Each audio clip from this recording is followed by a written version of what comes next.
and sit down. Yay, timed it well. Absolutely, you did, mate. You did. Never heard you run so quick, mate. Hello, gang. Colin here, Festa 67's workshop.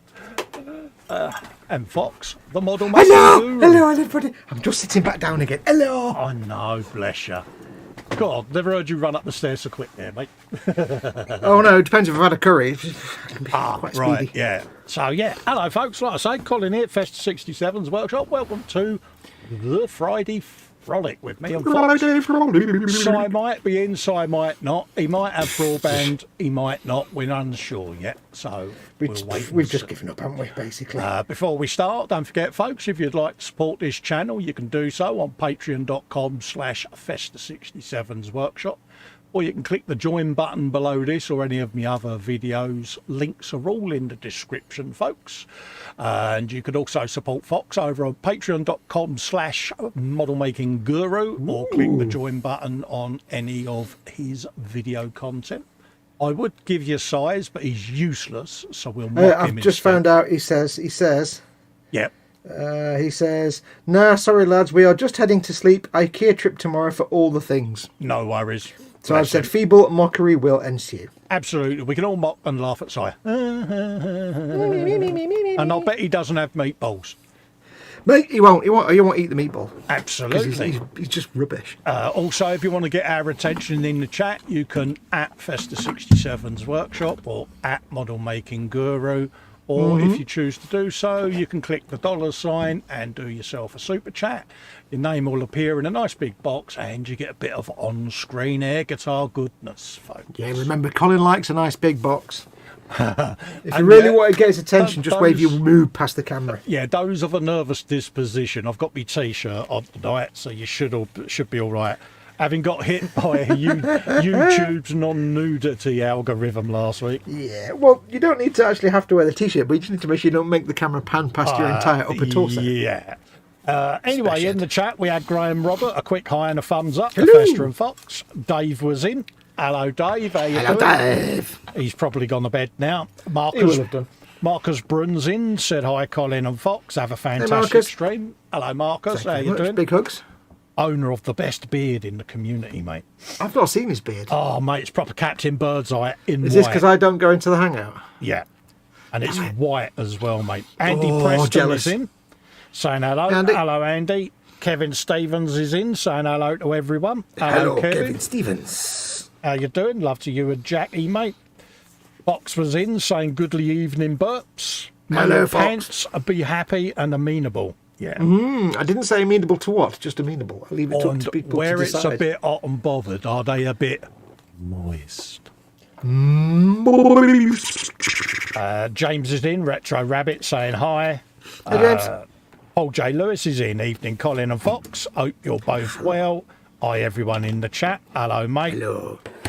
And that's everyone saying size trip to IKEA sounds great. So he won't have the meatballs or the hot dogs. He won't even do that. He'll just go and look at soft furnishings and then... Yeah, he is useless, isn't he? Let's be honest, mate. See, most of us treat the meatballs and hot dogs as a way to decompress after having to wander around the soft furnishing section. I think Si secretly likes the soft furnishing section. I think it's... Absolutely. You know what I'm saying? Anyway, evening to you and Guffle. How's your week been? What have you been up to? How's Mum been? And what you building, mate? Bugger all, she's fine. Flying plane thing. Good man.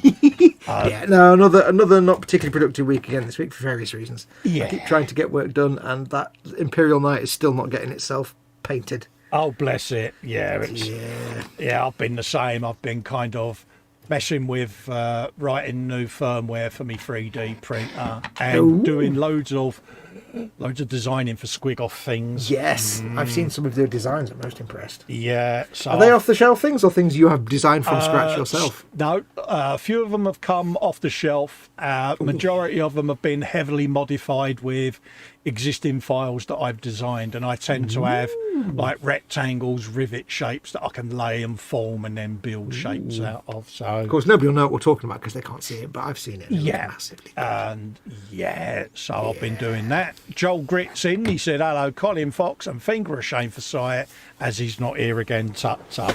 Yeah, he's moving.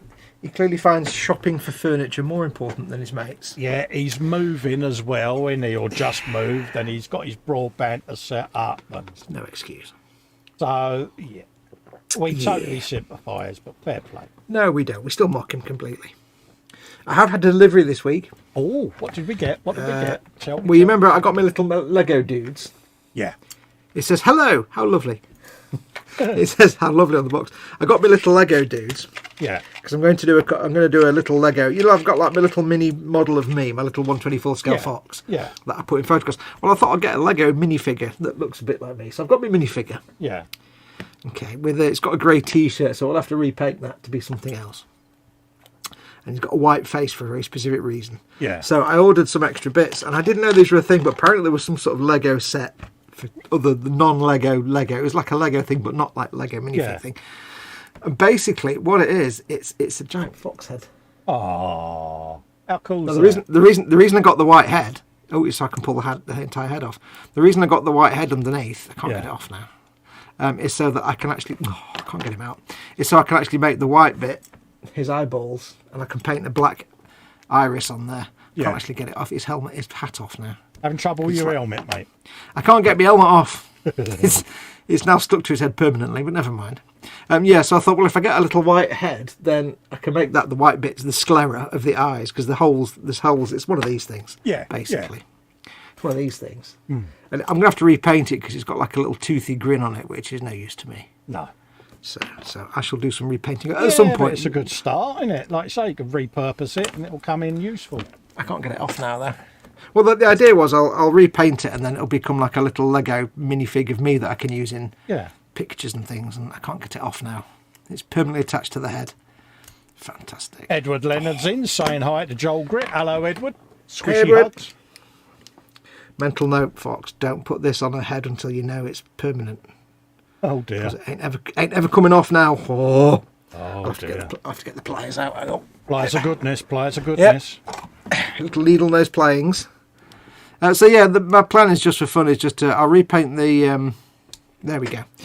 I'll repaint the head because it needs a new mouth on it. So it's not got. I don't want the teeth in it. So I'll repaint the head, but then I'll have to paint the hands to match the head. Yeah. Because it's supposed like the fox thing. The brown jacket's fine because the fox wears a brown jacket anyway. Blue pants for I'll paint some sneakers, some red sneakers, because Fox wears red sneakers. Yeah. And I'll repaint the t-shirt. I was going to do it green, which is kind of Fox's trademark look, but then I might do is I might do it black and put like a Warhammer decal on there. Oh, as if he's wearing a Warhammer t-shirt, maybe. But what I will have to do, I suddenly realised, I'm not going to matte varnish the jacket because it's supposed to be a leather jacket, so shiny brown is fine. But I have to matte varnish the head. But I realised I can't matte varnish the legs because that joint there is so tight against the top that it would just scrape all the varnish off. So what I'm going to have to try and do is get the leg off and try and sand it down so it's got a bit of a gap to it. Tell you what you could do. Yes. You could have him wearing a Craftsman t-shirt. Craftsman. I haven't got any decals for that. Shame you don't know someone that could print you a decal. I know, it's a nightmare, that, isn't it? Oh, well, I don't know yet. I don't know what I'm going to do. I could do that. Or I might go for Craftsman, maybe, or Warhammers, or even just a model making guru logo. Yeah. That's an option. Well, so anyway, that's a future project at some point when I get a day to myself and I can film that. Just a silly little fun brush painting thing to do. Hello. I love the way it says hello. How lovely. Absolutely. Paul saying belly, salt and pepper, ribs, beverage, beer, bench, more salt and pepper, ribs and beer. This is correct. See what you did there, mate. Paul J. Retro Rabbit says red sneakers for the win. Wears red high top Air J Retros. For like the last 25 years, I've worn red high top Converse. So it's kind of the law that I have to wear red high top Converse now. They are your thing, aren't they? Yes, they are my thing. They are my thing. Which was a bit of a bugger when I got myself many years ago, in about 2009. I got myself a replica 10th Doctor greatcoat. Yeah. Which was like floor length brown grey. It looked fantastic. Sleeves were a bit long. It looked brilliant. It was billowy and everything. It was very billowy. It was fantastic. But I always wear red sneakers, and of course I wasn't trying to do cosplay. I just wanted a cool looking coat. Yeah. But there's me wearing this very long brown coat, and red sneakers. And I'm like, yeah, it looks a bit cosplayish. I don't really want to, no. Yeah. Yeah, you're sitting Wasn't there what going, I was going for. Yeah. Yeah. One of your not so inspired choices then. Well, it stopped me smoking for about 2 years because I spent all that month's money on that coat. So yeah. Retro Rabbit Studio says Costco's $1.50 hot dog plus pop beats. I'll say that again. Costco's $1.50 hot dog plus pop beats IKEA every day of the week. Oh. I don't have Costco card. Yeah, I don't do the whole Costco. My missus is a big fan of the Costco. Do they have hot dogs and things in the UK Costco's? I think over here it's just coffee, as far as I know. I don't know. I normally say Costa Bomb, you know, it's, yeah. Anyway, what are you doing tonight, Cole? I am doing a wee bit of edge eye. I'm getting more paint on me at the moment than I am on the model. Yay! I'm doing a bit of edge highlighting, dry brushing, and just general goofing around with the Ork Trukk, mate. Coming out covered in paint is your body's way of telling you should be doing some building tonight, not some painting. Yeah. It's your body's way of going, how about we do some building? I know. It is tempting, I must admit. But yeah. I'll see how I Well, get on. I've not got much left to do on my Wasmom jet. That joke's not even funny anymore. We've stopped doing it. I might get it finished tonight. I don't know. But if I do get it finished tonight, I had to desperately go and find something else to do in the event that I finish this. And I remember that my brother last year got me that for Christmas. So I've already got one of these in my Space Wolves box, but I'll build it. Well, I've still got my what's his name, Wasbomb car to build yet. Yeah, you've got your entire Wasbomb thing to do. Yeah. Yeah. So that's getting converted into a road buggy because the set of wings for it. You need wings. He's been used to convert my Wasbomb existing one to an X-wing. Gentlemen, convert your Wasbombs. So that'll be something that will get the fresh paint treatment once it's all built. Oh yeah. Edward Leonard says 25 years they must stink like hell. No, I haven't worn the same Converse sneakers for 25 years. They don't last that long. They'll last a few years, but yes. Paul J. Lewis says earlier today, by the way, Edward Leonard. Hello, Edward. Squishy hugs. Paul J. Lewis says earlier today, my Valkyrie Astra Militarum. It's just a Valkyrie. Astra Militarum's the faction, sort of. My Valkyrie and my Adeptus Mechanicus Archaeopter turned up from Goblin Gaming. Oh, good man. I think that was on your Goblin Gaming. Yes, it was. Yeah, he ordered it. I think last week, wasn't it? It was. Yeah. So I have ordered. Many thanks. Yeah, I made one. Even though I'm skint, I ordered a little purchase this week. Oh right. But it was a business oriented purchase. I ordered myself a skirmish case. Oh, nice. Because I realised that my Macarius Vanquisher tank could be packed into a skirmish case. Yeah. And I figured, well, why don't I sell it with the skirmish case? Therefore, it's packed in a sturdy box that's not going to break. Yeah. And the sturdy box that's not going to break comes with a cardboard box exactly the right size for the sturdy box that's not going to break. Oh, well, mate. Win-win all round. That way, I get to charge an extra 40 quid, and it comes in an indestructible box, and I don't have to try and find a cardboard box that's 3 times too big and cost me twice as much in shipping, because it's cardboard box is literally the same, just a molecule bigger than the actual. Oh, that's just big enough. Yeah, it's double walled, and it's just big enough to fit the skirmish case in it. So. Oh, happy days.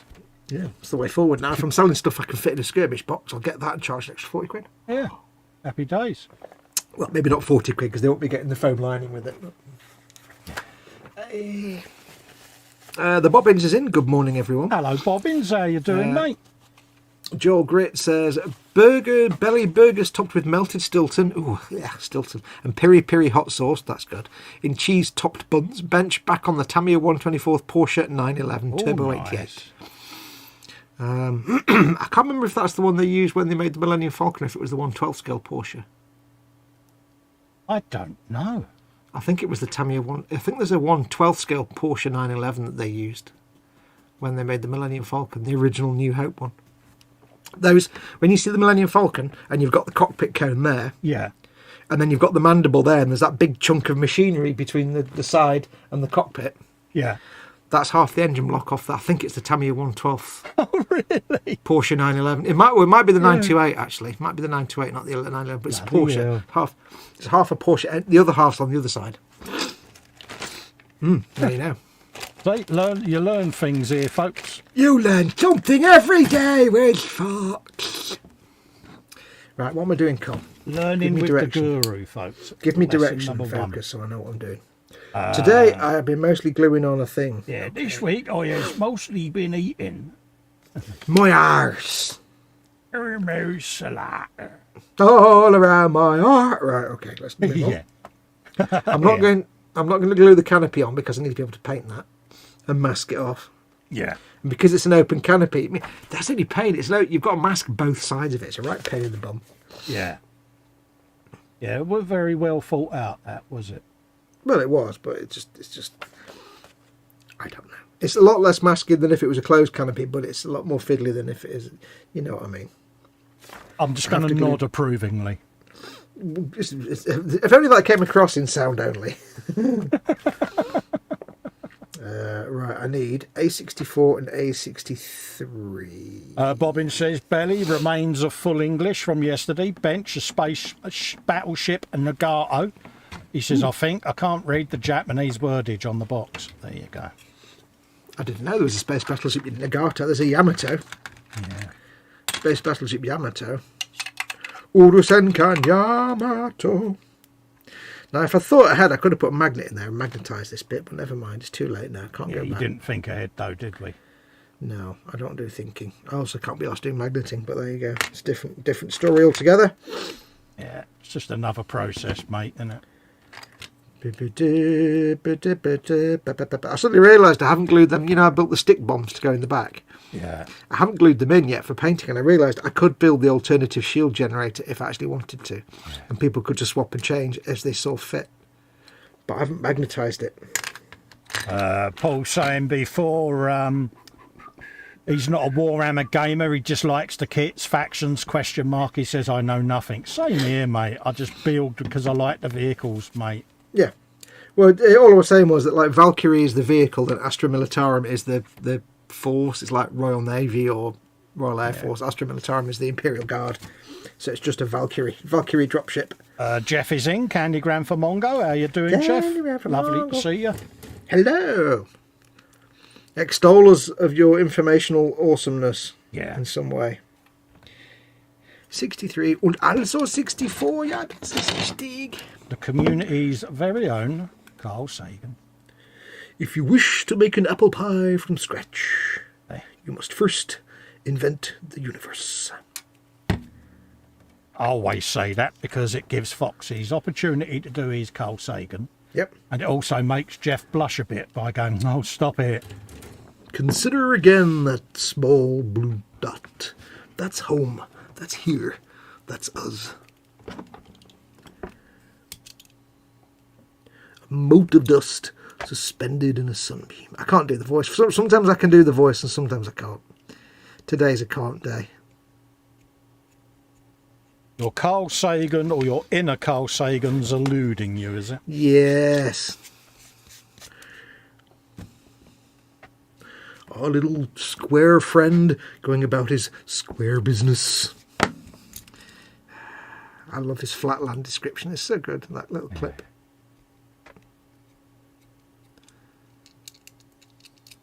Well, if you are watching, Si, I hope everything's all right, mate, and enjoy your IKEA day tomorrow. Oh, he's fine. He's asleep. He said he's fine. He said we're going to bed because we've got the road trip, so he's just being lazy. Aww. He's probably on a promise for Rudy's or something, I don't know. Well, that's an image we don't need to see. But if only you could go back in time and not be told that. Yeah. No offence, love you a lot, Si, don't get me wrong, but, you know. Bad enough seeing my own reflection, mate.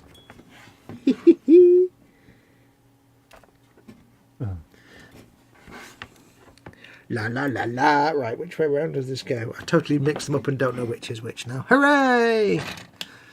Always the best way to do things. This needs to go there. Paul says, in my world, I bought 2 interesting flyer things. What do we get? What do we get? Tell us, tell us, tell us. He got the Valkyrie and the the Archaeopteryx. No, the Archaeopteryx. That's an actual fossil, you muppet. Archaeopter. Archaeopter? What's it called? Archaeopter, yeah. Not Archaeopteryx. That's a fossilised avian dinosaur. You're thinking of dinosaurs again, aren't you? Dinosaurs!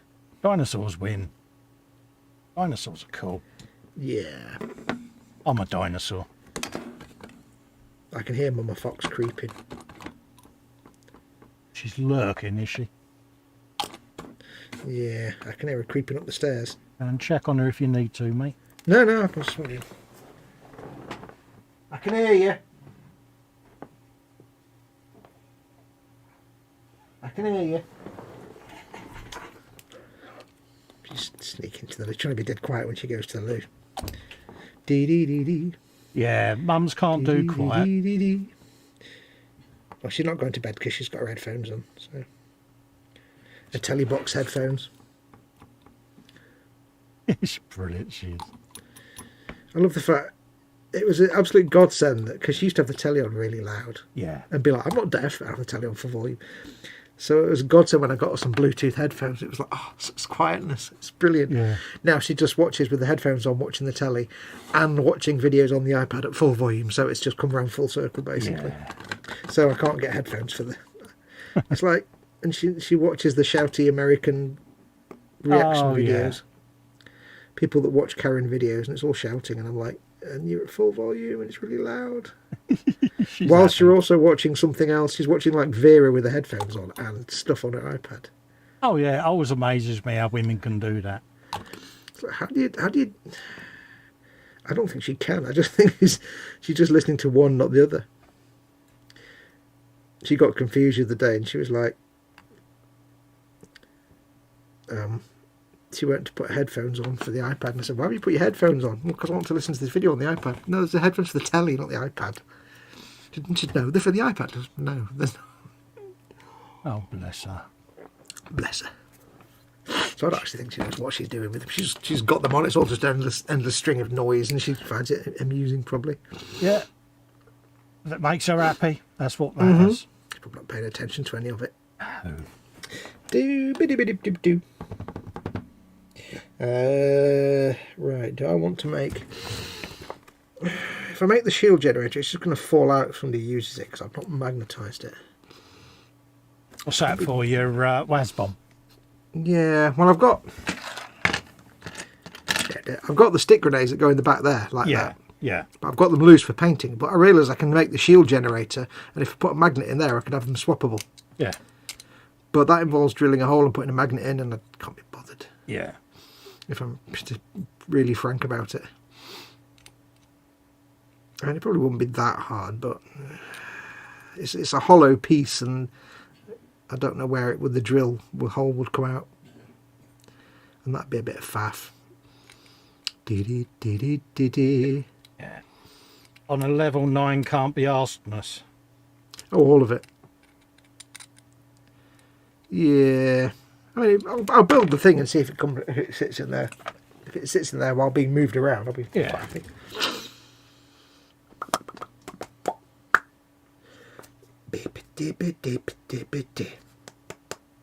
Right, so it's 18 and 17. Let's just see what it sits like. Bobbin says, I have here a small 50ml of rum, which I will now drink. It's 54%. Paul says that loud thud is going to be the bobbins crashing to the floor. Yeah. See you, Bobs. Yeah. Nice knowing you, Bobbins, mate. Morning, Bobbins. Did you enjoy your sleep? Yeah. I'll get trauma team on standby. Yeah. Oh, hello, ping. That's gone. There it is. Bless him. Did. Super match game. Boom. So what have you been up to this week then, Twiglet? Yeah, I've been coding for my... Oh, you said that, didn't you? Printer. That's right. Tell us about this coding for your printer. I've been writing new firmware for it, mate, because... I like the way you just rattle that off. Yeah, I deleted the old firmware. My 3D printer now, instead of running off of the motherboard that came with the printer, it runs off of a Raspberry Pi because it's much quicker. So I've had to make a custom configuration file to run Clipper and Clipper screen with it. And it's just sitting there writing lines and lines and lines of Python code. I did its first test tonight, and I was only 10mm out on the y-axis, and I'm mightily impressed with that. I'll assume that's good. That is good, mate. First, I like the way you can just say, yeah, I've just been writing code for my print. I'm like, yeah, it's... To me, that's like saying, yeah, I just rewrote Windows. No, it's basically configuration files for the printer. You know, like, you know that old joke, with, like, when you talk to a dog and you say, bad boy, you shouldn't have done that, boy. Why did you do that? And all he hears is, blah, blah, blah, his name, blah, blah, blah, his name. Everything you just said about the computer is like, science talk, science talk, science talk. I don't know what any of that means. There you go. It's like configuration file. The stepper motors. I don't know any. Oh God. Extruder. This is all very impressive. You see this. Hot ends, print bed. All the pin for the Arduino. All the aliases. Yeah, this basically tells my printer what it needs to do. Yeah. It's pretty impressive because I don't know what any of that is. It's the way you just casually say, yeah, I just rewrote this code. To me, that's like saying, yeah, I just invented the combustion engine. It now works an absolute treat. And I know Candygram for Mongo, Jeff, loves all of that sort of thing. So what I'll do is I'll post in the 24/7 Jeff for you, mate. Yeah, to me that's like saying I just casually invented algebra, you know. Yeah, and that will let Jeff see some of the. It's quite impressive. So yeah, that's what I've been up to. Obviously fitted a 7-inch touchscreen to it.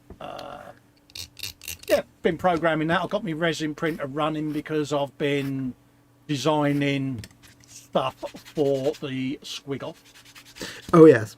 An Alda, an Ed, and all of that lot. So all spelt with H's. What are you doing with the head? I just said with, hadn't I? What are you doing with the head? Are you going for an existing head, or are you making it from scratch? Or I'm the designer, I mean. I got an existing head, but I might have modified it. Ooh. So yeah, it's a totally different head to what would come with a squig off. No, I mean, so there's actually like a 3D STL file of a squig off head somewhere on the net. Yes. Cool. Cool. Are you going to give it like googly eyes or nerd glasses or something? I don't know actually. Like I say, I've got it printing now. It's 14-hour print. So. Wow. Hello, Mama Fox. There you go, Jeff. I've posted some pictures of it in the 24/7 for you, mate, and a little video. Ooh, video. So yeah, that's what I've been up to. Gathering bits for the squig off so that I can probably assemble it, and then I'll do what I normally do. It will sit on a shelf, and I'll just sit there and look at it, and then it will hopefully talk to me. You'll sit there going, "Oh God," yeah. For a couple of years. So yeah, that's kind of what my week's been like. A bit more moving around in the man cave. Is that done now? You rebuild? Yeah, I'm just playing Jenga at the moment, mate. Where you know I've still got 2 shelves and a cupboard to sort out. Because obviously I used to have a lot of my DIY tools in here and paint and electric cable and all of that.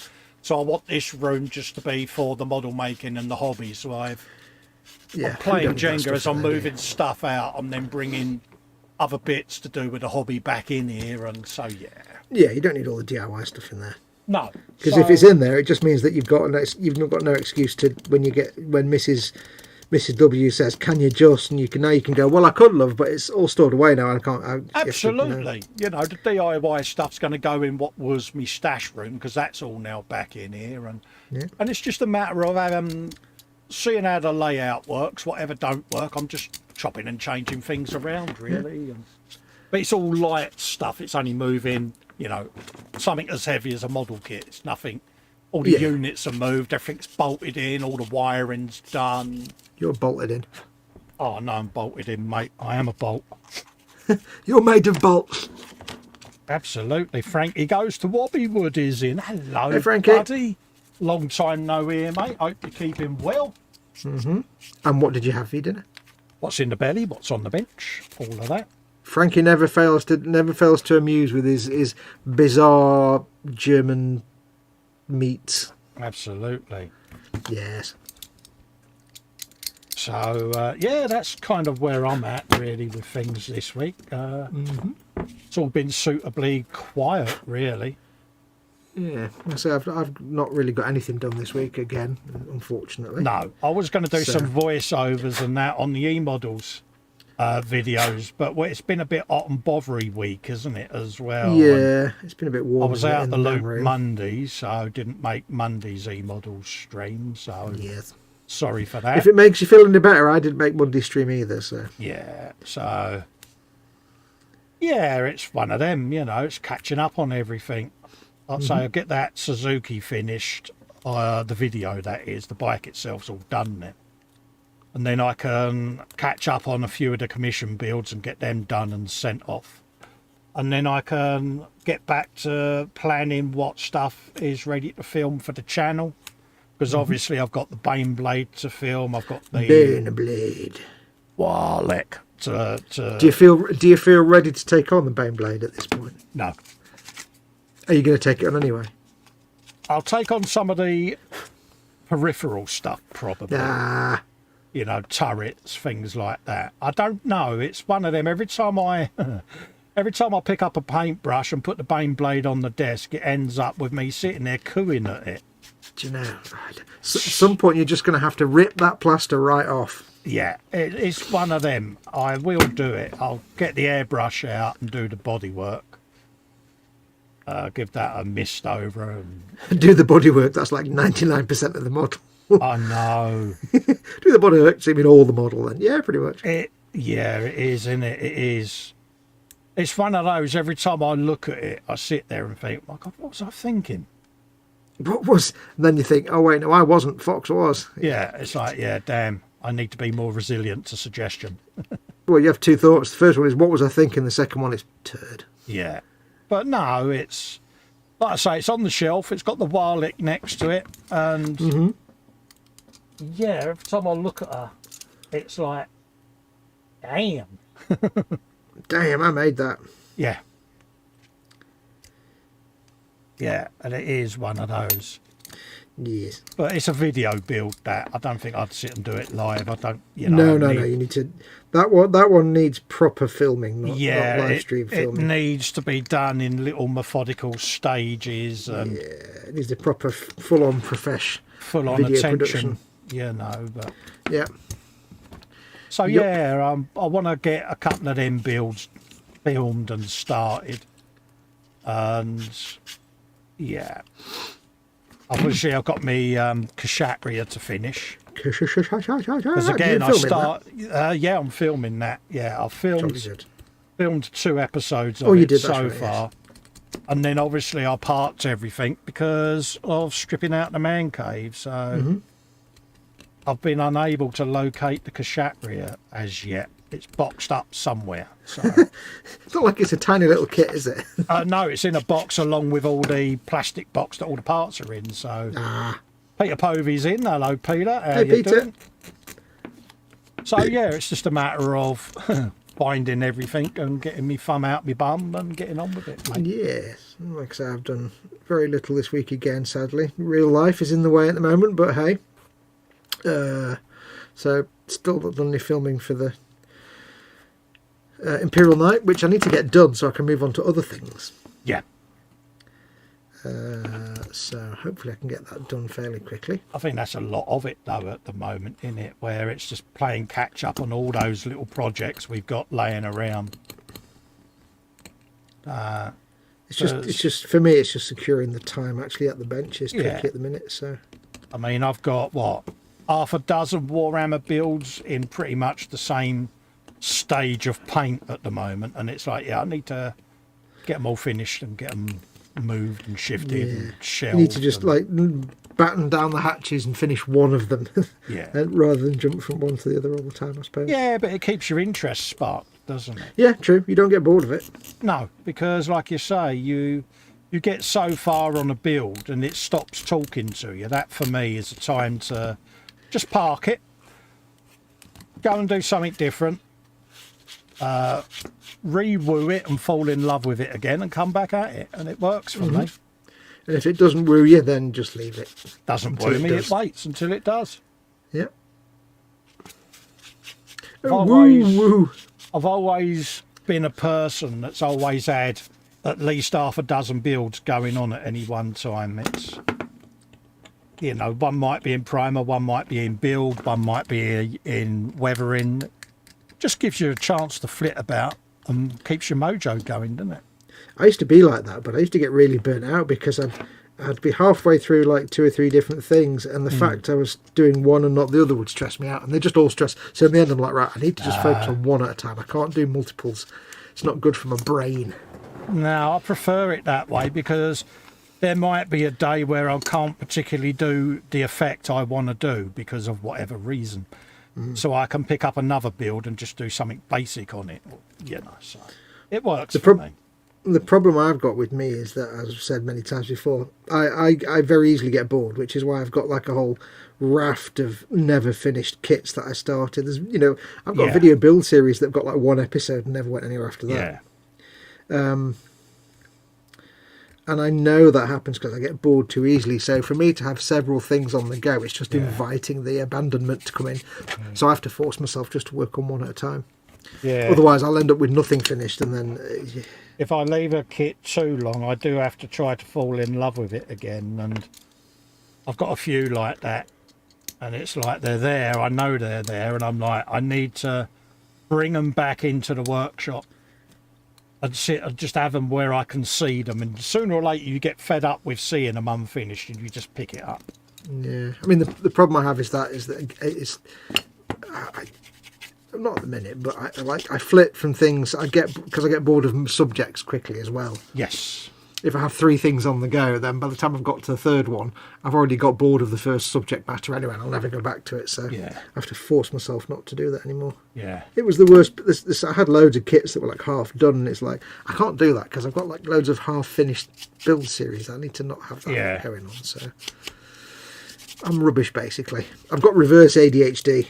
Yeah, but we all go through that. You know, you're not alone, mate. You know, I'm like the opposite of it. I want nothing to change. I want nothing to happen. Yeah, but it's like anything. You know, I mean, me and Dave joke about our 124 Hueys. We started 2 years ago, but they're a kit that we don't actually want to say is finished because we enjoyed doing them so much. Ooh. You know, and they are a shelf queen, you know, they just sit there, and every now and then you pick it up, you'll add something to it, back down it goes. And I tend to do that with these warhammer builds, you know. I'm still going back, doing little bits on the Valkyrie every now and then. And yeah. No, I get bored too fast. The thing with me is the risk. I mean, sometimes I have gone back, but there's too much of a risk with me that if I get the hint of boredom, I'll put it to one side and just never go back to it. Yeah. Sometimes I do, and so that's why when I start getting the fatigue on a build, you'll sometimes see me do it. I'll have great plans for a build, but I'll get a certain way through and I'll be like, you know what, let's just get some weathering done and finished. Yeah.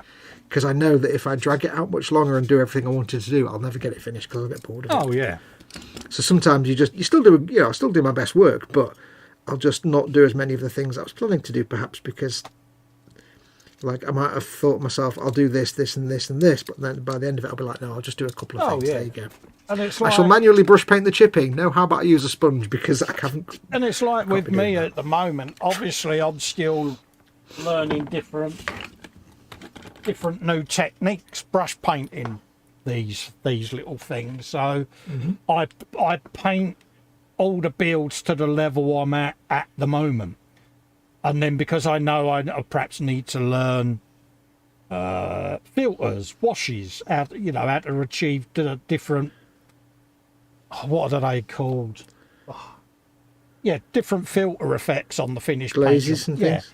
So I've got all of that I still need to get proficient at. So I tend to do these builds to the level I'm at, knowing when I've learnt them techniques or started to learn them, then I can go back and apply them techniques to the build. Rather than me have a go at it and balls it up, I'd rather wait until I've done it a couple of times on a donor. Yeah. You know, so... Seems like a logical plan. In my brain, it's a logical plan, but it does mean that you have a shelf full of stuff. But yeah, there's no such thing as logical plans. It does keep your interest going, though. You don't get bored with a build because you're only doing short spurts on it. Yeah, I always get bored. That's the problem for me. Oh yeah, but don't forget also you're building to sell. So you've got that agenda of, I'm going to start this build. It's going on eBay. I need to get it done, get it finished and photographed so I can sell it. So you've got that straight away. That's your difference to what I'm doing. I don't do that. So I've not yet found the balance of builds to sell and builds to film. At the minute, it's more of a focus on builds to sell because I need the money. But that means I'm not filming stuff, which is a bit of a pain. It's not quite figured out the balance yet. Yeah, I've never sold a kit, so get them on eBay, get some shelf space going. Good God, no. Great big seam line there. Buy my stuff, mate. Bloody Doesn't matter. Get it on eBay. Somebody will buy it. Doesn't matter what you think. You're not your market. You're not your audience. You're not your customers.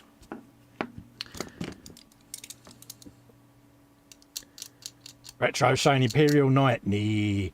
Oh, what times we live in where ruffians run about saying nee to an old woman. Oh. I'm sensing Monty Python jokes here. Yeah.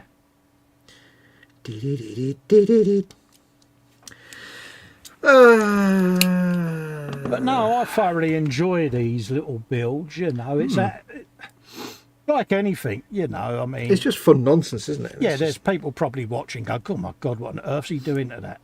Yeah, I'm not saying I'm an expert Warhammer painter. Never have done. I never will say that. But there ain't nothing that a soak in a bottle, you know, a vat of Dettol won't solve. So I can get many years fun out of these. And as my techniques and that improve, these will probably end up getting repainted at some time. So, or I'll just go out and buy more.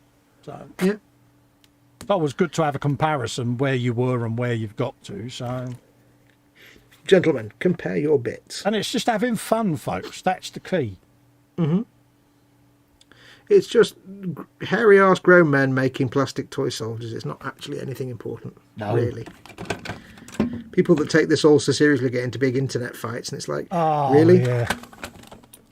Really? Yeah. They start quoting Warhammer lore. I get a lot of that. Oh, in the lore it says this. Look, I don't care. It's like you're a 50-year-old bloke making a plastic soldier. Do you think really it's really that important? They take it so seriously. I'm an expert. I know what I'm on about. That's great. We don't care. As I've said, I know nothing about anything and anything about nothing. I'm not selling myself as a Warhammer expert. I'm a bloke having fun. You don't like it. At the end of the day, it's a model kit. You do what you want with it. Absolutely. Anybody that takes it so seriously, I'm like, shut up. Nobody actually cares. Yeah. It's like, we're all geeks. You're the nerd that was in the chess club. Shut up now. Everybody's laughing at you. It's funny how seriously it can, you know, it's, yeah. I mean, it's one of those, I can remember two blokes, right? This is, going back years ago now. A model train club meet, which is back in the day.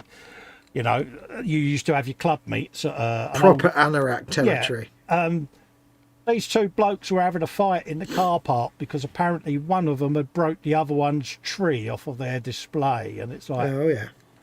What the hell is that all about? You know? But people take it seriously. I don't. Yeah. I do it for fun. You do it for gits and shiggles. Absolutely, mate. And isn't that what it's about? All about. Oh God, that's the Eagles is in. Hello, mate. How you doing? Hello, the Eagles. He said just got home. He's having some chicken strips from McDee's and a nice cup of tea. Happy days, now. Mate. Happy days. Making me hungry. Hope you're doing all right, Lee. Love to you and your family, mate. Hope you're all safe and well. Because you know what I had for my dinner today? What's that, mate? Macaroni, cheese and chips. Oh, good man.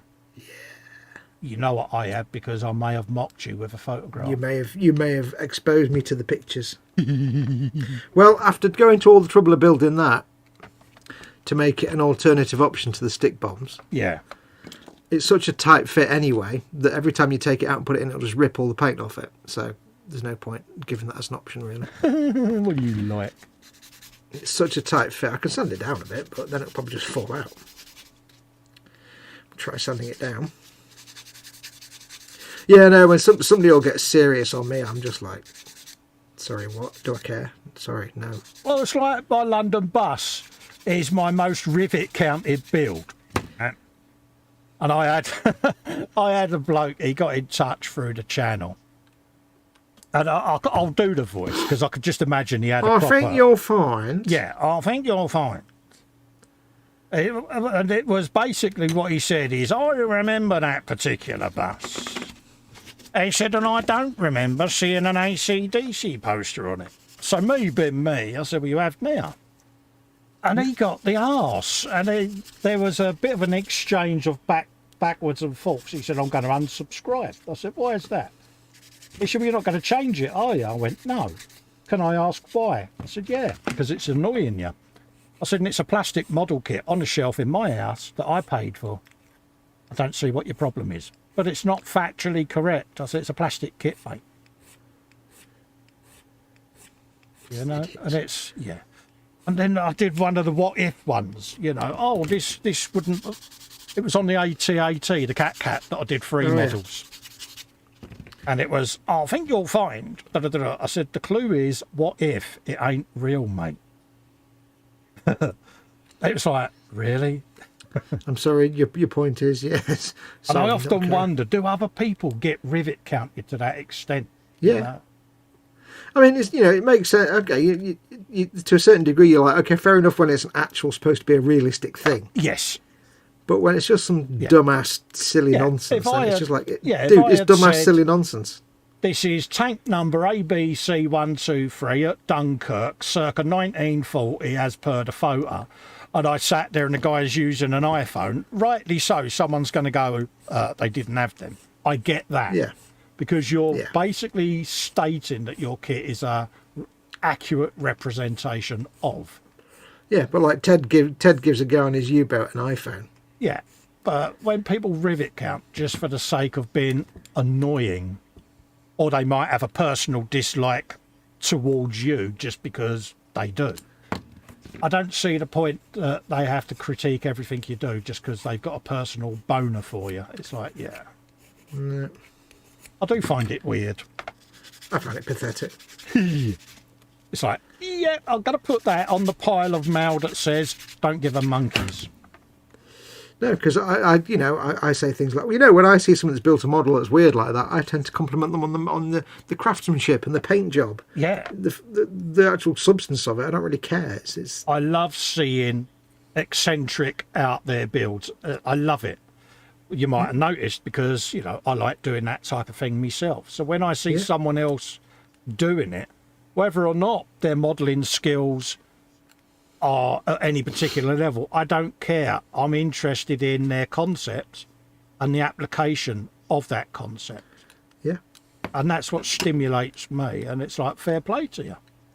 It's like the guy in the boom hut that did the ME-109 fighter plane, but as a car. Yes. And it's as a racing car, and it's like, God, can you imagine the rivet counters go with that? Yeah. Like, just shut up. Yeah. I just look at them and I just say to me, were you the kid at school that nobody liked? Clearly you were. Well, I got kicked out of a group, right? And basically I did a Formula One build, and it was Nigel Mansell's Ferrari. But I did it in the colours of Ayrton Senna's McLaren. Oh, yeah. And I did it as a wind-up for Bill, Sergeant Bones. Yeah. Just as a gag. And we put it in this group. I won't name the group, but we put it in there. Oh, name the group. You should. And, you know, several people going, yeah, Ayrton Senna, great driver, loved him, loved this car, brilliant car, MP4 and all. And one of the more alert people went, I like what you've done there. because it's Mansell's Ferrari and Senna's colours, and there was a great rivalry. Oh, mate, one of the admins copped the right hump because he had said how much he had loved Ayrton Senna's McLaren, and he had been made to look a bit of a twat. Yeah. And I got slung out of the group. Pathetic. And it's like, really? No loss then. No, not a group then. You know, bye. But it was funny. Pathetic. It is I don't get why there's that seriousness in the hobby. When you're a middle-aged bloke or lady, when you're a middle-aged person making plastic soldiers or model toy cars, yes, you really can't afford to take it seriously because you're a 50-year-old person making toy cars and soldiers. Exactly. It's like, yeah, what part of this do they not understand? Yeah. I'm a middle-aged bloke that makes toy soldiers for a living. Yeah. Which bit of me taking life seriously are you working on here? Yeah. I don't know. But I think that's the same in everything, isn't it? It's the same in model railway. It's the same in. Well, it's always like that model railway because it's model railways is a different thing because that's where anoraks go. So it's a whole new level, isn't it? I've just insulted all the all the model railways out there. Proper neckbeards, aren't they? Yeah, not Americans, but British. Yeah, the British model railway enthusiasts. Yeah, that is the. I think you'll find I've all got matching plastic My Little Pony lunchboxes and slightly faded blue Kagools. It's the only place where Pacamac is part of the uniform. Pacamacs. I think you find train number 416 is from Redcar. Okay, I really don't Yes, I care. think you'll find that would have been going in the opposite direction. Yeah, I think that's impossible that you saw that train because it's not been on the rail since 1952. I think none of us have been reading the chat because we're rubbish. I shall read some chat. Absolutely. You carry on doing your nonsense. I'll do some chat. Saying when you were talking about how you just simply redid the software and all the stuff, Bobbins just says, in quotes, I was with you right up until you said simply. Oh, bless you.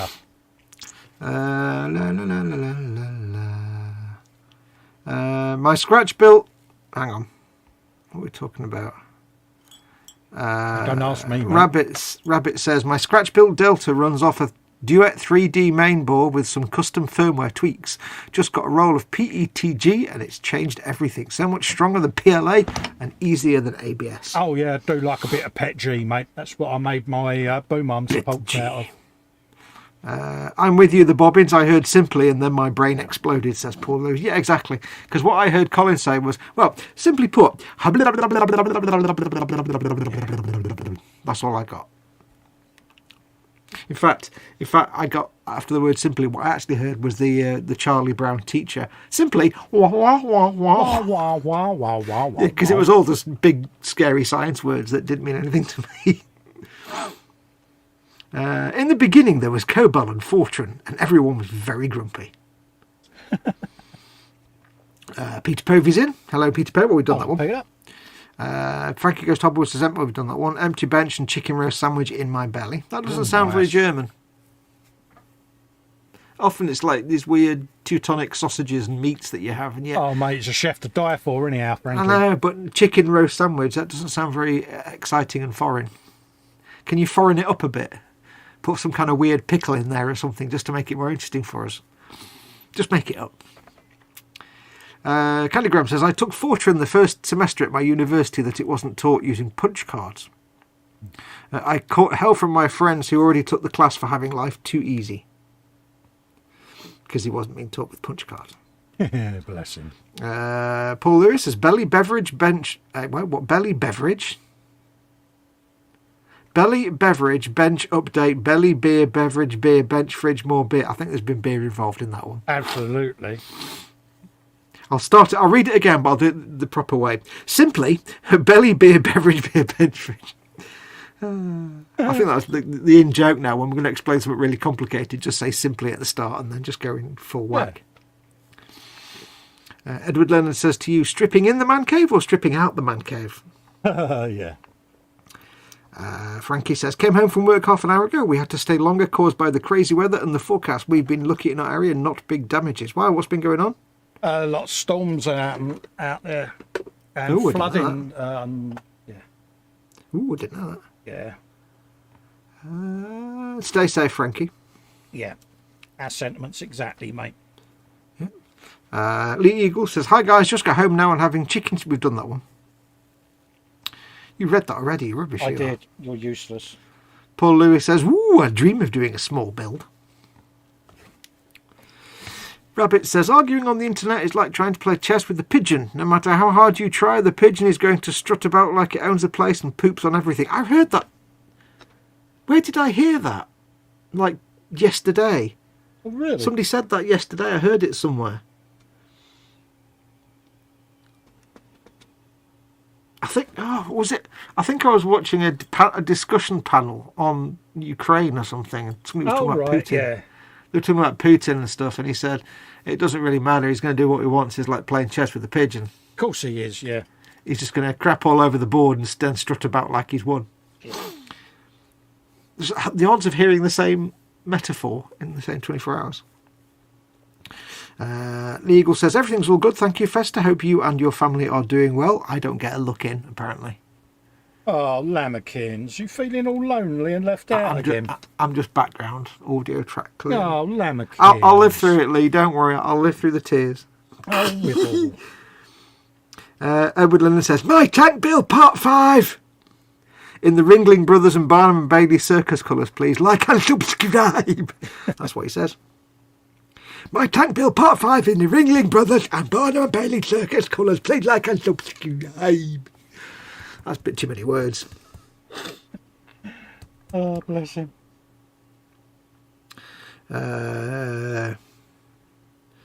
Candygram says, this is nonsense science words now. "What extruded temperature are you using for Pet G, Rabbit?" Oh, he's asking Rabbit. He's not asking you. Shut up, Colin.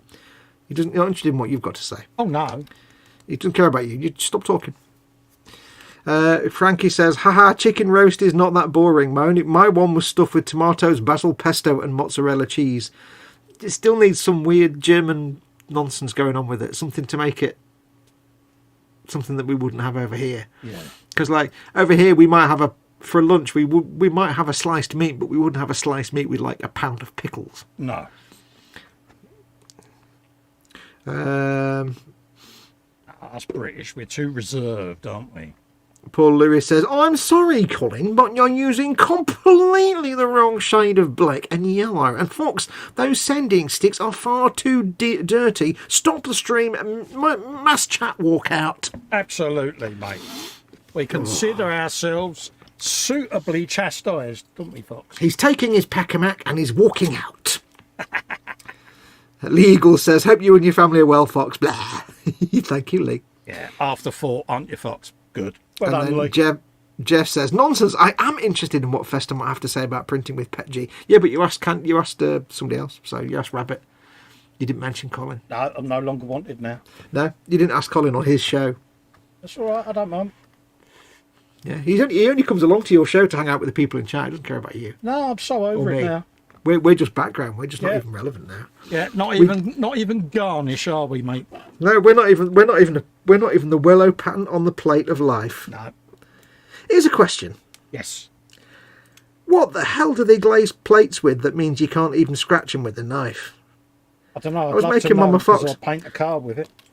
I was making Mama Fox a banana butty today for lunch, which she has of an afternoon, because she likes a banana butty. And I was cutting it into 4 squares, and I was like with the knife, and it was like I suddenly realised all the years I've been cutting things on these plates, not one scratch. It's like, what the hell do they glaze eating plates with? And how can we use this for other purposes? Because it's indestructible. I don't know what it is, but it's like, have you ever seen a plate with scratches on it? No. No, you don't, do you? And it's like you get these plates with the dinky patterns all over them and stuff, and it's like not a scratch. Yeah, exactly. It's never, like I say, not even so much of a blemish. They survive dishwashers and get slung about. And there's another question I've got when I was a kid growing up. Yeah. These houses were built in the 1930s. Yeah. And before they were built, this was all just farmland, basically. Oh, right, yeah. But when I was a kid, you'd scrabble around. Because you're a kid, you play in the soil, you dig holes and you eat worms and all that kind of stuff. Absolutely. And many's the time you'd be digging around in someone's garden, usually your own, but not necessarily. And you'd find a little bit of willowware china, like the little sort of blue willowware, all the sort of blue Chinese drawings, and it's proper late 19th century, 1850s to 1900s blue willowware. Standard, teacups and stuff. It was very trendy in the 1850s.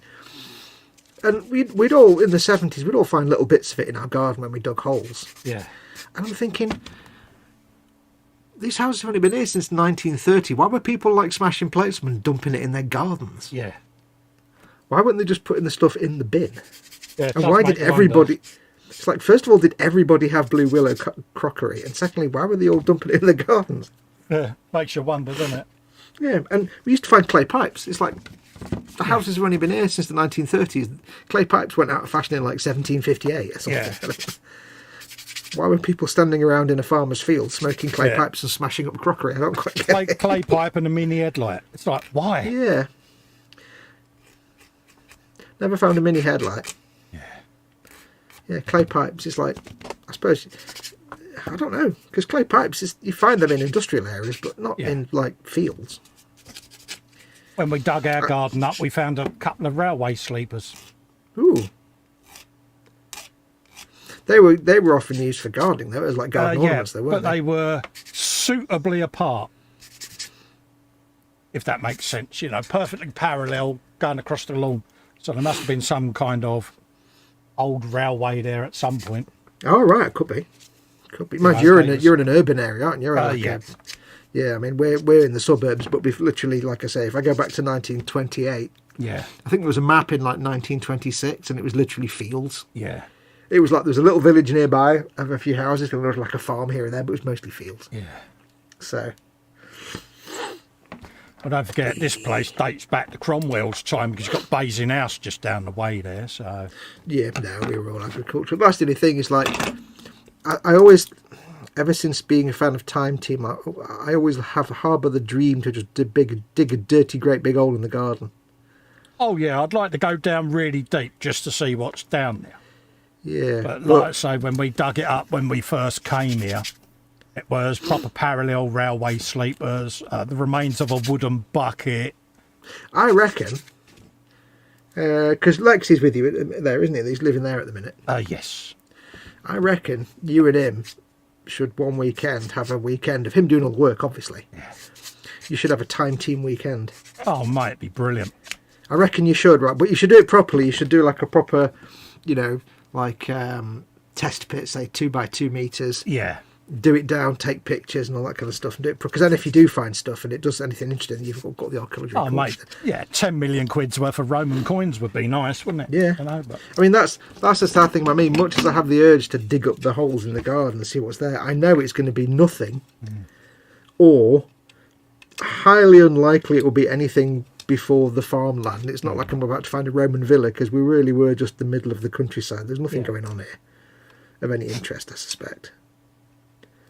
No, we got obviously way back to Oliver Cromwell's time, so there has always been activity around here and the surrounding area. Yeah. So it is quite surprising the things that get found locally when people are digging up gardens or new buildings are getting built. They'll go down to do the pylons and suddenly they have to stop because they've struck gold archaeologically, and that's it. I mean, we did have a stately home not far from where I am. Yeah.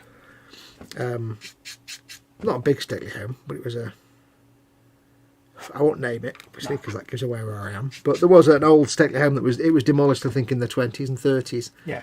No, after the war, it was. I think during the war, it was used to house Italian prisoners of war. Yeah. Because it was kind of dilapidated by then, and it was mostly farms. I think they sold all the land to the farms at that point, and it was used to house Italian prisoners of war. And then after the war, it was all just knocked flat and turned into an estate, but like a nice suburban estate, not like a ropey car and fire estate. But all the houses we're in around here, it's middle class suburbia, but it's 1930s semi-detached housing. So it probably wouldn't. It'd be nice if I dug a hole and found like something Roman or Anglo-Saxon. That'd be bloody amazing. hell, yeah. Well, be in your element, wouldn't you? Well, not that I'd actually find anything Anglo-Saxon because you tend not to find many ruins, but you know, if I found something, and there's always the slim chance that you could find something. Absolutely. Dorkosaurus is in. Hello, mate. Hey, Dorkosaurus. You know, you never know what was here before, but I suspect it would just be nothing because it's just the middle of a farmland. It's not. Although it would be a shock if I dug down and found like a Cistercius or something. Like oh, mate, it would be good, wouldn't it? Like say, it's never say never at the end of the day, mate, isn't it? No. I'd probably just find clay pipes and willow ware pottery. But, yeah, it's intriguing. Like I say, it's one of those. I just find the stuff that when they get it on Time Team, they go, ugh. Yeah. Oh, look, willow ware. Yeah. Yeah, it's a curiosity thing, you know. By the way, I was lazy and I glued those vents shut on the back. Oh, good man. Because I can't be bothered painting inside. Because then you have to have them on separately, and then it makes shipping them a nightmare because they're delicately glued on. And yeah, absolutely. I found that with mine. They're the one thing that I keep knocking off of mine. I don't know whether to have the ones on the wing open though, because there's a lot of nice detail in there. But at the same time, Panzer's in saying hello, Panzer. As is Muse. Hello, Muse. Hope you're doing all right, Muse. Darling. Hello, Muse. Hello, Muse. Have you done your chat? Of course I have. Have you done your chat? Of course I have. I'm good. Good lad. Good lad. I was on the ball, mate. Whilst you was in. We're on the ball. Wait, whilst what? you was in mid-conversation, mate, I nailed that bad boy straight in there. I don't do conversation. Right, I've got a choice of flaps on these wings. Well, Fox is playing with flaps, folks. Well, I've got the flaps on the wings, and I'm like, I like the fact they can be open, but again, they're a pain to pack. But I'm just wondering if you don't have to have the ones with the grills on, because there's also these two flaps which look kind of exactly the same size. But I don't know if... I think they're standard aileron flaps, aren't they? I don't know, I'm not quite sure where they go. Oh no, I think they can actually. But you've got the choice of options, haven't you? I think they can actually. Hey, now, well, you see, discovery's been made, discovery's been made. Here, now, you see, here. See, now, here, now, here. I could get a bit silly. Oh, dear. Because a horse is a horse, of course. No one can talk to a horse, of course. That is, of course. Unless the horse... Anyway, moving on. Yes, I could do them. So they're not openable flaps. They're just flaps that cover up that hole. Because but I've got them with guns built into them. Yeah. I could have more guns. I didn't even know that was an option. Oh yeah, that's what I did on my one, mate. The guns coming out the front. Well, no, it's got guns on the wings, but it means you can have more guns on the wings. Yeah. I didn't know that was an option. So if you, someone's never that way I get to not paint all the pipework inside. Yeah, someone's not read the instructions in the past. Well, no, it's because they're for an option on a different version. They're actually the option on the version with the wings that point down, which nobody looks at because it's dumb and sad. Because look at this rubbish. Why would you build that? It's pathetic. It's not even got. It's just rubbish. Not even got the nose cone on it. That's like just the rubbish chess club member versions of nonsense. So instead, we'll use those bits. I hope they fit on these wings. 19 and 23. Let's find out. Let's do science. Find out. Fox is doing science. Right, science. We'll do cutting science first. Cutting. I'm very hungry. Cutting. Oi. Are you super hungry? You're not eating? I did. I had macaroni, cheese and chips for dinner. Oh, I made a discovery today as well. All right. Well, I had my macaroni, cheese and chips, and as is my normal way, my first thought was, we'll get some bread and we'll have some macaroni and cheese and chip butties as we eat. Yeah. Because that's the order of things, you know. However, I remembered that I had a packet of potato cakes that went out of date today. Mm-hmm. And the thing is, if you don't eat them, like within about 2 days of buying them, they just go off and you can't eat them. And I love potato cakes. I really like potato cakes. And I thought, why don't I actually just make the potato cakes instead of slices of bread? And then I can get a potato cake and fold it and put my macaroni, cheese and chips in. Oh my God. Making a little sandwich out of your dinner and a potato cake is just the best thing ever. Was you suitably impressed, was you? It was mouth stiffy time. So next time anyone out there has any kind of meal that involves squishy food, like say macaroni cheese or curry or anything that you might, you know, sloop into a slice of bread and fold up into a sandwich of some sort, just try it with a potato cake instead. Not butter, just potato cake in the grill. 2 minutes. There you go. Bomb. Fold it. Contents done. It's like a sweet naan bread. It's like really nice. It's like a sweet pita bread, but made of potato, I guess. I'm not convinced they're actually made out of potatoes, though. I have to be honest. You're a potato. It works. Look at that. Ooh. More guns. This seems like the way forward to me. Yeah. You could do with about 55 turrets on there as well, mate. Yeah, well, I don't want to get too crazy because I don't want to spend 16 months building it and then not charge more.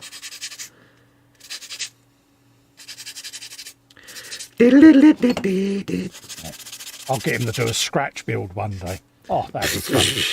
Scratch build. What is this scratch of which you speak?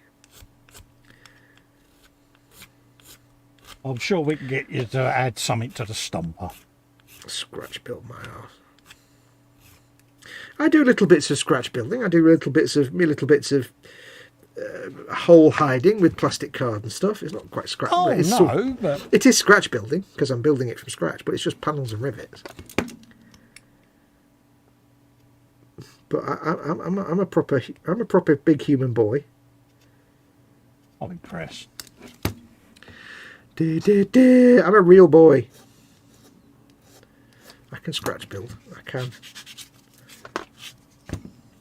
I never said you couldn't, young fox. Wouldn't be so rude. You did. Oh, lamekins. You said that fox is rubbish at many things. It should be mocked at all opportunities.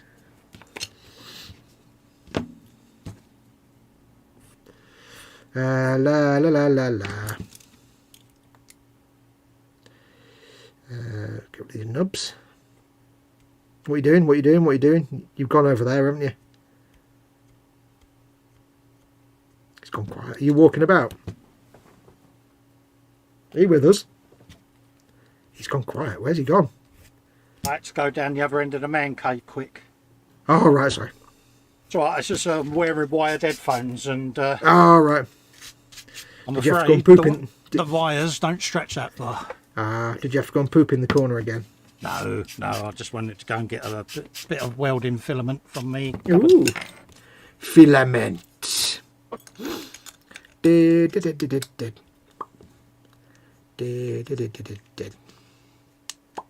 Because I filament is a lovely word, but out of context, it's quite absurd. Yeah.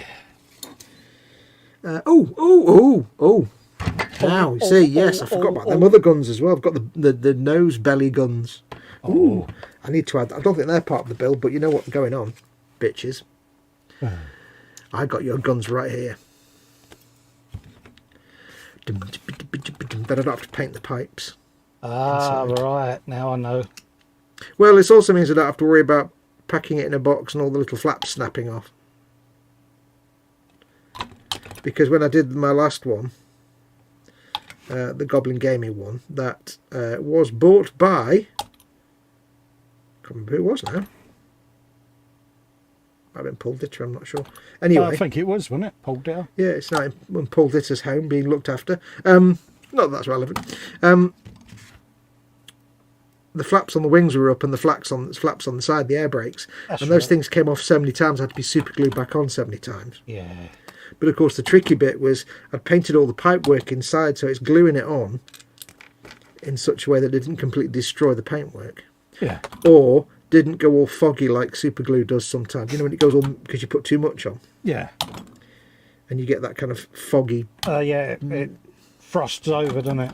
Yeah, it's so annoying when that happens. But I think that's just purely because you put too much on. Yeah. Although I had that happen once on a clear flyer base like I've got for this. Yeah. And all I did was left it for a couple of days and then got a cotton bud and just got some isopropyl and wiped it away. I had to do it a few times, like every couple of hours for a day or so, to let it build up, and then it went away in the end. I was like, yay, happy time. Happy days. Yeah. It's always good when something you don't like goes away. Absolutely. Dear Bear, do you got the sniffles, dear boy? No. I just was welding plastic. Have you got the sniffles? No, I'm just taking coke, you know. Oh, good God, no. Let's do the other gun. Yes, it's gun times. Didn't want to breathe in the plastic. What is it? What is it? Is it special plastic of some sort? Oh no, it's only PLA. It's a bio plastic. Yeah, that's what I mean. It's not polystyrene. No. What's PLA stand for? Do you know? Yeah, I do know, but I can't remember how to say it. That's the same with me with ABS. Something buta, something styrene. Polyamalamalamalamalamading ding dong. Google's your friend. Yeah, not when I've got a knife in my hand. Exactly. What is it you're gluing that's got that? Oh, I leant on my glue holder and broke the thing on. So I just welded it together. Oh no! Why'd you do that? Because I'm heavy-handed, mate. That was crazy. That was a terrible accent, that bit. Right now, welded.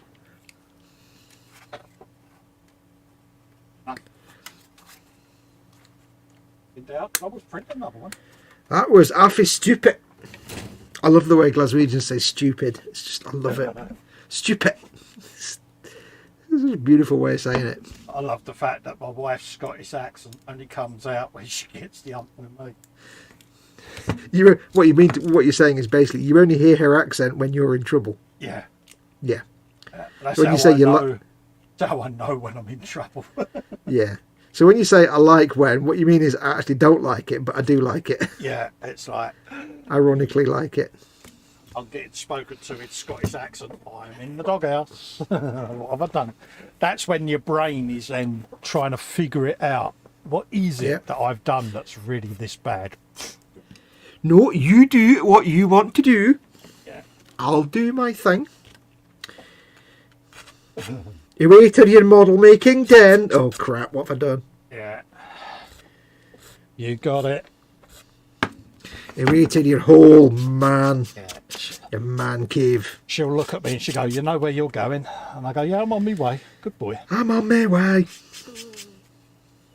It's not really a punishment, though. It's sending you off to your hobby, your pit of hobby. She did it once where, you know what it's like as blokes. We all get a bit leery, don't we? You know, and try to be in charge. And she just looks at my boys and she goes, bless him, trying to be in charge. Well, the thing is, the only way we're going to find out who wears the pants is by trying the pants on and realising we don't work with pants. Oh, absolutely. No, I don't deny it, mate. H is the boss. Bloody hell. That's because I allow her to be, though. Just thought I'd clarify this. Oh, is that it? Let me just write down the time code so I know which bit to send to H. Which bit to edit out and send to H.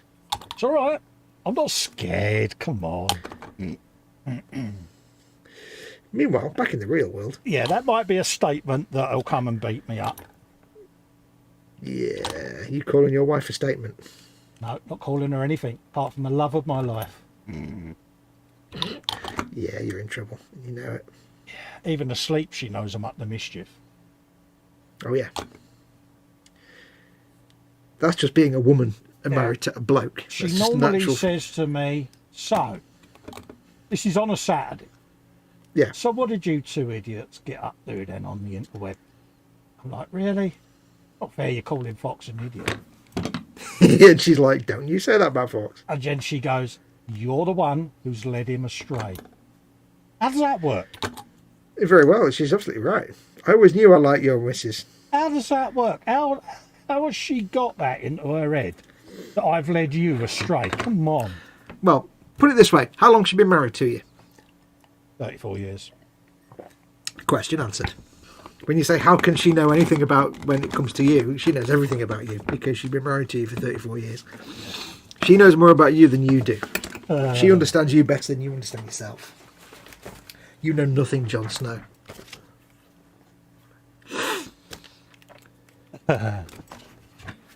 You know literally nothing, Jon Snow. Hughes is saying, did you see the message yet? Have a looky, Lutz. Am I missing bottom of a tail plane there? Where did you send it, Marcy? Was it on Facebook Business Suite? Facebook. On the page. So I'll have a look now. I've not seen anything in Messenger, so it might have gone into my page. I'll have a quick look at chat. Just don't let Fox measure anything, says Edward Leonard. I have no idea why he might say that. Just because I measure things in foot meters per square Newton inch. Oh right, yeah. I'll take it. It's the one on yeah. Don't say Mr. Ed Fox, says Edward. Yeah, I've just seen it, Muse. Fox doing science. Everybody run. Something's going to explode, says Dorcosaurus. Ah, you've seen my science. Retro Rabbit Studio says, Hoagie, hey horse, horse, hey yourself, Hoagie, whoa, you can talk, horse, whoa, so can you. Wait, what? I don't understand. Who's Hoagie? Don't know. I've just replied. Come on. I was going to say, is this Mr. Ed character? I don't remember because I don't remember anything about Mr. Ed. I've just replied in the hope that that's the message you're on about, Muse. Panzer Cat says, Fox is hungry, best not mention my dinner noms. You should do, we've already talked about food. Absolutely, go on, Panzer. Edward says, we have grilled mac and cheese sandwiches. Yes, that's what I had, but with nice. potato cakes, not a sandwich. Can someone please move the rum and beer away from Rabbit? Just saying, says Paul. I think Fox has a gun fetish, guns on everything. No, that's Warhammer. That's Orks. Orks is guns on everything. More Dakar. I'm not saying anything about guns and lots of guns. No. Paul Panzer Cat says you can never have enough guns. Well said, Panzer. Phonetically spelt Scottish tweets are always hilarious, says Rabbit. I'm on my way to bed. Bye and good night, says Frankie. Take care, Frankie. Thanks for coming in. See you later, Frankie, mate. Thanks for coming in, mate. Always lovely to see you. Bye, Frankie. Now, we've got a choice here, and it's another one of these stupid choices that, why are they even asking you? I've got a choice between stubby little guns. Oh, actually. It's a choice between stubby little guns. Yeah. Or slightly longer guns, but the stubby little guns look a lot more interesting. Oh. Interesting always works then, doesn't it? Yeah, because they've got a little bit of plate metal wrapped around them. I can do that in a bronze colour, so there's going to be stubby little guns. Sorry. Sometimes small is better.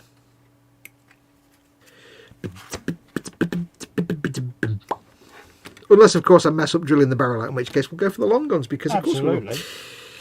And I'll take these little belly guns as well, because they need to go on, obviously, the belly. I like the word belly. Belly's always a good word, mate. Yeah. Played a little bit of Cyberpunk tonight, and when I went back to my apartment, the cat was asleep on my bed. I'd never seen it sleeping on the bed before. So I made my character go to bed, and he gets down and gets into bed, and he's like lying there right next to this cat that's just constantly purring, and it's like, this is so adorable. Because the cat kind of goes purr, meow, purr, meow, purr. It's just fast asleep. It's one of them hairless Sphinx cats. Oh, right, so my character's lying there with his hands under his head, and he's like right next to the cat, which is sleeping right next to him. It's so cute.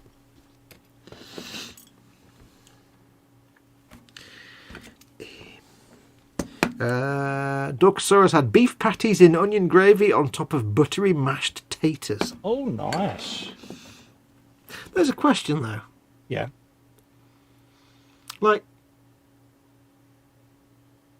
if you have a beef burger that's just a beef burger without the bread or anything, it's just the burger patty. Yeah. If I go to the shop and I buy a box of Bird's Eye quarter-pounder beef burgers, they're just called beef burgers. Mm. So if I say to you what I had for my dinner, if I said I had beef burgers and chips, how do I specify it's a beef burger and not a beef burger? If you know what I mean. It's not a burger in a bun with everything else. It's Because a burger in a bun's a hamburger, isn't it? But if it's a beef burger, it's not a hamburger. If it's a beef burger on its own, then it's just a round beef patty, isn't it? I've never said patty. I just never thought of it before, but it's like we haven't done a beef burger and chips, but you instinctively know it's just a beef burger and not an actual beef burger. Weird. English is weird. It is the strangest language. Yes. Some of us struggle pronouncing it, don't we? You do. I don't know. I actually saw the Georgian alphabet the other day. Oh, right, yeah. I was reading an article about Ukraine, and they were saying about somebody was describing some graffiti on a building in Georgia, and it said, written in the beautiful but utterly unintelligible Georgian alphabet. And I looked it up, and I'm like, wow, what? Yeah. Because apparently the Georgian alphabet bears no resemblance to anything else. No. And I looked at it, and was like, yep, that makes no sense at all. Language within a language, almost, isn't it? Well, it's like, like you get like Thai, and it's all the kind of twirly, whirly circle stuff. Yeah. It's like that, but weirder. Yeah. It's weird. It's all weird. I need to drill some barrels. Drill out the barrel. I get to use me tilty down drawers. Of course. We haven't done it for ages. Ready? Underneath the arches.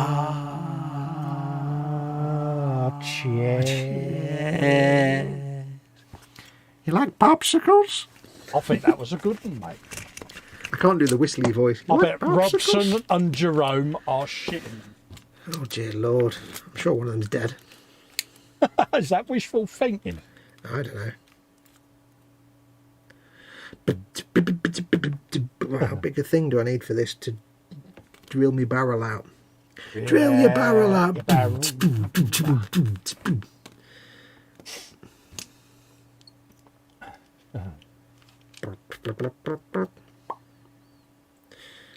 Mama Foxx having a late night tonight. Yeah, she's on a roll, isn't she, bless her? Yeah. You know what that means, though? What? Yeah, she's going to spend all day in the bed. No, she'll be fine. We'll go to get her up and it'll be, oh, no, oh, no, she does that anyway. That's normal for Mama Foxx. Time to get up. No, no, no. Do you not want a cup of tea? No. Do you really want a cup of tea? Yeah, go on. Yeah. If you insist. Don't want a cup of tea, you sure? You sound so much like my mum. It's like a teenager. Oh, yeah. My mum still does that proper London pigeon head when she's having a moan. And even another thing she does. Brilliant. And another thing. Oh, going to give him a knuckle sandwich. Mum, you're 4'8". Or what are you going to do? Punch him in the navel? Punch him in the knackers. It's funny. Mind you, she did it giant haystacks with her handbags. I'm trying to get... Often reminds me that he deserved it. Oh, yeah. I try to get Mama Foxx exercising her voice a bit, so I'll occasionally tell her to say a word like... Because her voice is knackered from all the treatment she had. Yes. So I occasionally say, just say this word loud. Just to occasionally get her to say something loud. Yeah. To work her voice out. But I'll always try and say, say balls or bum or something really loud. And then one day she's like, oh, Amos must think I'm like insane or something. Bum, balls. Yeah. And then I'd get to shout all these rude words.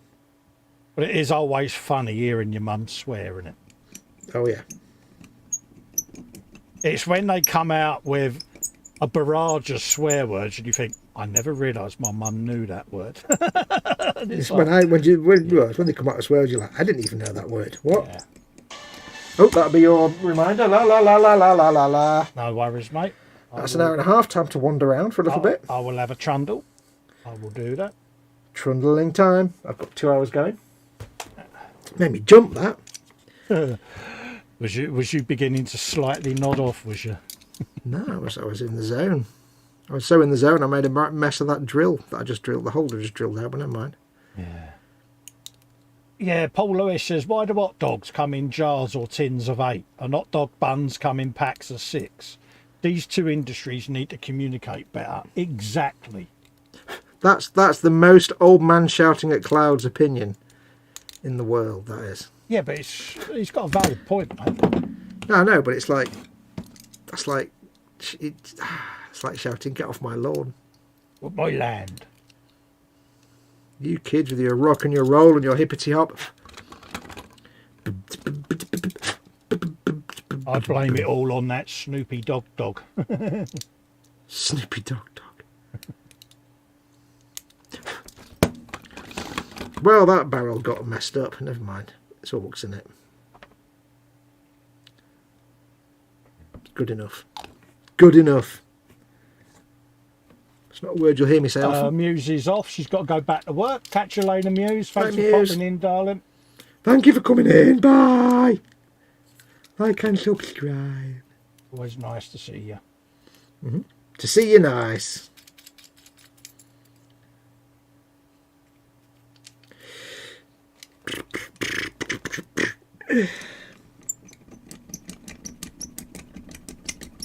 That's a So that's a resounding beautifully roundy little squeak there. That's a beautifully drilled out barrel. The other one is complete ass, but this one's beautifully drilled out. Perfectly centered and everything. Oh, you're good. I'm proud of you. Just widening it with my knife blade a touch.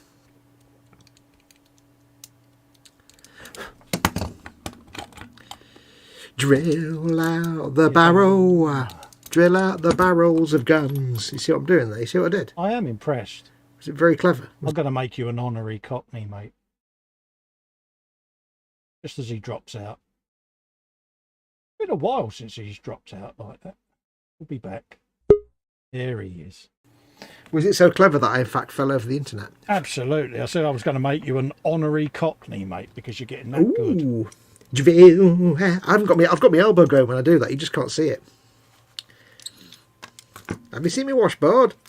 I think it's really funny that Ted's dropping his H's now. It's like, oh. Yeah, bless him. He's funny. He's easily confused, is our Ted, isn't he? Oh, he cracks me up. He really does. I don't think he realises sometimes how funny he can be. I think he knows. It's just that way he looks at the camera, so confused, and you know that we've lost him. And it's like, right, how do we get him back here? Because we've obviously confused him with something. He's the only human being in the world that can actually make his entire face basically say, wait, what? Yeah.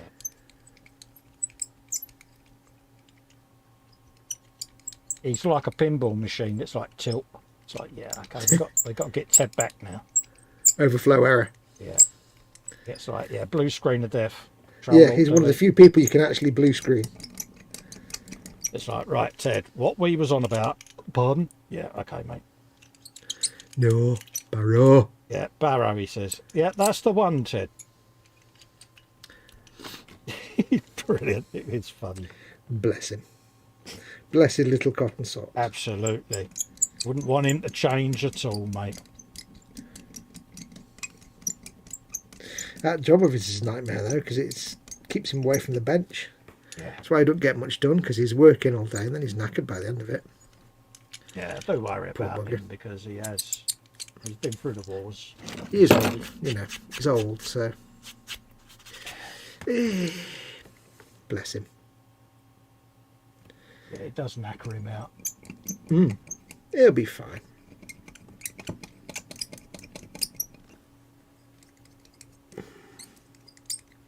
Yeah, we're all protective of him, aren't we? Mm-hmm. Somebody's got to be. Yeah, he needs it. Oh, yeah. Oh, could you imagine the trouble we could get him into, though? Oh, yeah. Because we are, 7 and 12, aren't we, us two? And Do you know what would be hilarious? yeah, Would be to take Ted to Warhammer World. yeah, He wouldn't have a clue what the hell was. He'd be like, I don't understand anything.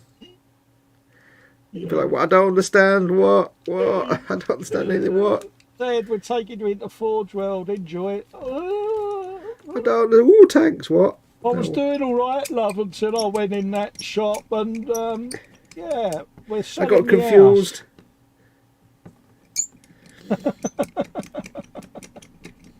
Yeah, bless him. I think he's actually been into a Warhammer store, you know, at some point. Has he? God, he's got one up pretty on sure me he- then.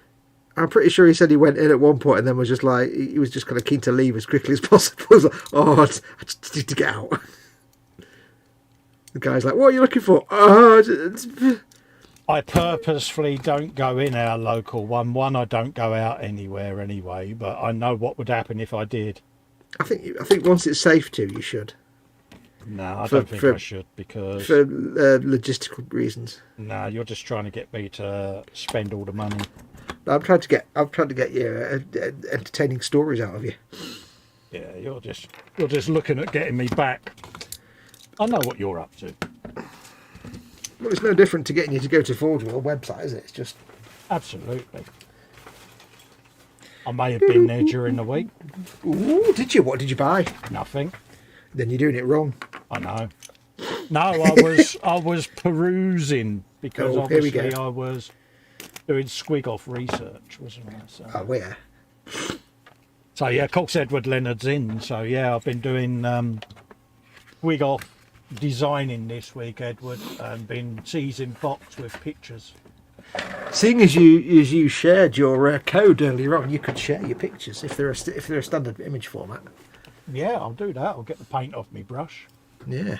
Well, not right now if you're painting. Let's have a look.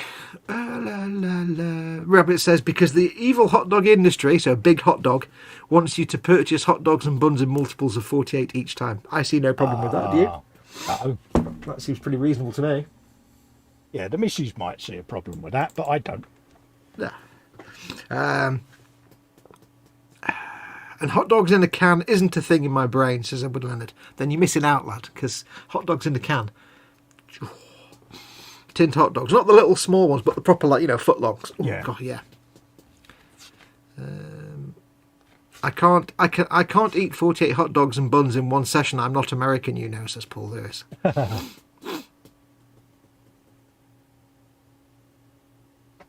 I don't know who Nathan is or what ballpark buns are. Their maths work, though. What? I used to watch Never had a that. hot dog out of a can or a jar. Wonder what a European hot dog tastes like compared to an American hot dog, says Dorcosaurus. I used to watch that program, Man v Food, and I used to think, how the hell that guy is still alive? Oh, that'll be Mama Fox. Wanted to go to bed. I will be back in about 10 minutes. Yeah, no worries, mate. I'll just get the paint off me brush so that I don't dry me brush out. She's never had hot dog out of a can or a jar. Yeah. European hot dogs. I don't honestly know, to be honest with you. I mean, I had a few dogs when I was in America. A few hot dogs, but yeah.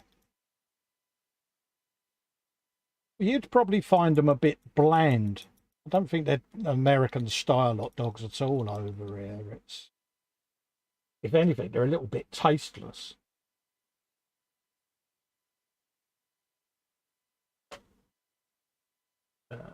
Like anything, we try to copy it and it just doesn't quite work.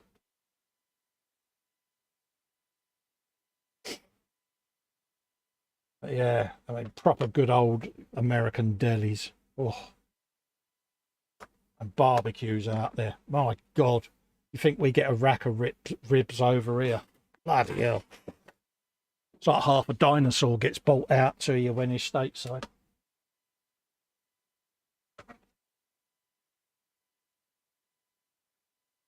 Paul Lewis says, beep, beep, this stream is reversing. Beep, beep, the stream is reversing. So what he did there.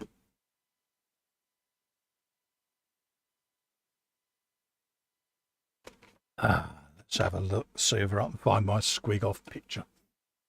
Dum, dum, dum, dum, dum.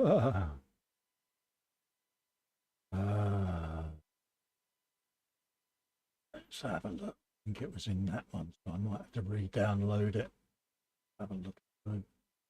La la la la la.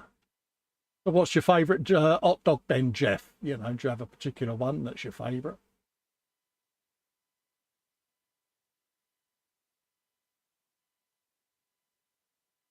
It's chili dogs over there, and it's quite a big thing. All right, let's close that down. Let's do a share of that. Share of that. There you go. Just put the chat back on my screen so I can see you all. That's kind of what I've been up to with the squig off howder. I've just been doing bits and pieces of walls and creating stuff. So I'm gonna measure the back of the squig off, and then I can do the base of the howder and then measure out the walls and start assembling it all. So that's kind of what I've been up to this week, just goofing around with different bits and bobs, just to keep oneself occupied and to start the ball rolling, because Edward very kindly sent me over the squig off body. So I'm currently printing a head. I've got some green stuff and I'm going to fashion a tail and then make the tail armour segments to go round it and the spikes and all of that lot. So yeah, I've kind of been doing that and the 3D printer stuff this week, Jeff, because I had a couple of bad days at the beginning of the week, so I spent my time upstairs rather than coming down. So yeah, I was online CADing and doing stuff on that sort of thing because I wasn't able to get down the stairs, mate. So that's what I was up to. And it's all fun as well. But I mean, if I can't do building, I tend to do something else. Hello. Hello. How is Back she? just for a minute. Just for a minute while she goes to loo. I'll have to go again in a sec when she goes to bed. Oh, bless her. Did I miss anything? No, I was just doing a screen share of the renderings. Oh, jolly good. Folks. Paul Lewis says, beep, beep, beep, this stream is reversing. Caution, stream reversing. Absolutely. Edward Denner says, we like more of a German type hot dog. Yeah. Most American hot dogs are pretty bland. There are some that are quite tasty. I prefer Connector sausage. Connector sounds like some kind of Lego rip-off. Yeah. Panzer says, the last hot dogs I tasted tasted remarkably like Cumberland sausages. What you want to do is, if you're in the UK, is go to like your local Tesco's or Sainsbury's and go to like the Polish section. Oh, right, yeah. And they have jars of hot dogs that, I mean, you have to just go off what they look like because you don't know what they are unless you read Polish. It's basically lots of consonants hot dogs. Yeah. Lots of Z's and C's and things. And, oh yeah, some of the, like, they have jars. They're always jars of hot dog sausages. But they're Polish, you don't know what's in them. It could be anything. But they're really nice, got such flavour to them. And, Yeah, Jeff was on about not having a European hot dog. I think ours would be a bit bland for the American palate, really, wouldn't they? They're a bit tasteless. Well, possibly. I mean, because a lot of our own ones are just generic reprocessed generic meat products. Yeah. But you get some of the European hot dogs, like I said, the Polish ones, which are proper various different types of hot dogs. Same with Germany, innit? You know, their worsts are, you know, they do like a bit of sausage, don't they? Do you know what? Oh, currywurst. Oh, yeah. God, they're so nice. I remember if I go into the German market one year, getting a bit tanked on beer at the German market at Christmas, the German Christmas market, Manchester. I ate so many currywurst. Oh, but they're so nice. Edward Leonard says, nice, Colin. I was worried about sending it if it was worth the postage, but I see it is so nice. Yeah, I'm going to be filming it, Edward, so that you can get a good old shout out from it because it was such a lovely gesture. Yeah. And, you know, I am eternally grateful, mate, and I want to do it justice, mate. So the thing is, even though it was just the torso, it doesn't matter because, like, you know, you've got a 3D printer. Absolutely. You can make the howder from scratch, and like you say, you found files for the head and the tail anyway. Yeah.